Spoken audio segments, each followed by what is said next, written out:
Ik ben hier aanwezig op dag 3 van het Limburgse kampioenschap op het Equinepark in Hulsberg, waar wederom gestreden wordt. Dit keer door de ponies, gisteren door de paarden.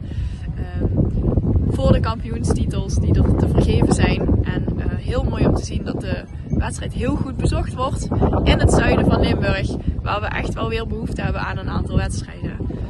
Waarom ben ik hier aanwezig? Omdat ik het is mijn passie. En daarnaast vind ik het heel belangrijk dat als belangenbehartiger van de sector, dat we ook aanwezig zijn op evenementen die voor de sector dienen.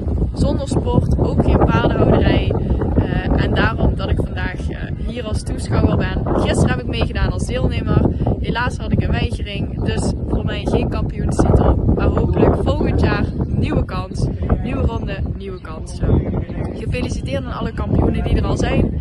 Heel veel succes aan alle deelnemers die nog moeten starten. En natuurlijk ook, zowel dit weekend als volgend weekend, in het bijzonder aan de leden of kennissen van de leden van de LRTB.